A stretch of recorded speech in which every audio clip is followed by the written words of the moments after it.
Assalamualaikum warahmatullahi wabarakatuh.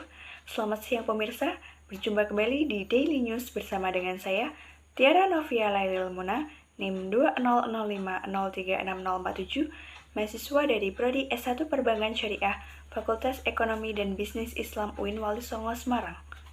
Berikut adalah case study mengenai pendapatan bank syariah yang bersumber dari berita, yaitu sindonews.com pada 17 Maret 2021, yang berjudul Nikmatnya Konsep Bagi Hasil di Bank Syariah Lolos dari Hantaman Pandemi. Kinerja sektor perbankan syariah di Indonesia dinilai tumbuh positif di tengah pandemi COVID-19. Fleksibilitas tersebut disebabkan adanya penerapan konsep bagi hasil. Direktur Utama PT Bank Syariah Indonesia Tbk atau BSI, Hendry Gunardi menyebut bahwa konsep bagi hasil atau yang dinamakan profit and loss sharing tersebut memberikan fleksibilitas bagi industri perbankan syariah di tengah ketidakpastian ekonomi dan kesehatan di dalam negeri. Baik pemilik dana maupun perbankan untuk bisa melakukan adjustment pada saat kondisi kurang menguntungkan seperti sekarang ini. Sepanjang 2020, pertumbuhan aset perbankan syariah dan dana pihak ketiga tercatat positif.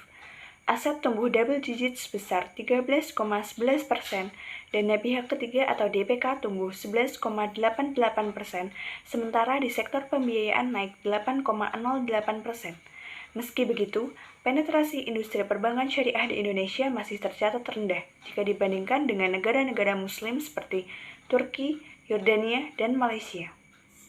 Dari data Kementerian BUMN, penetrasi bank syariah Indonesia berada di level 4,1%, Malaysia 29%, Yordania 16,4%, dan Turki 6,1%.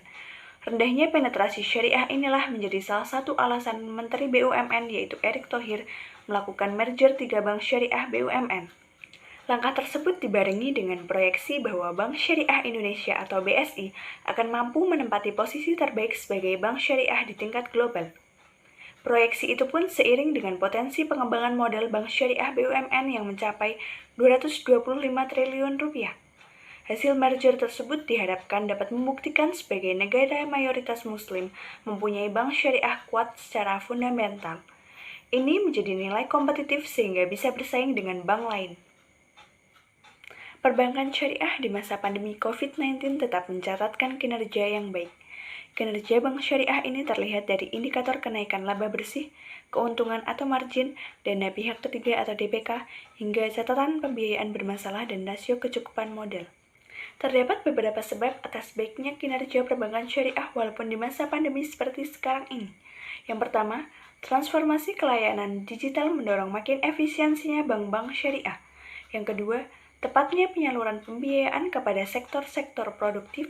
Yang ketiga, restrukturisasi pembiayaan dari Otoritas Jasa Keuangan atau OJK ikut membantu naiknya kinerja perbankan syariah di Indonesia. Salah satu contohnya kenaikan laba bersih BSI yang didorong oleh pertumbuhan pembiayaan dana pihak ketiga atau DPK sehingga biaya dana dapat ditekan. Hal tersebut mendorong kenaikan pendapatan margin dan juga bagi hasil. Demikian berita hari ini mengenai pendapatan bank syariah. Saya Tiara Novia Lailil Muna pamit undur diri. Selamat siang dan sampai jumpa.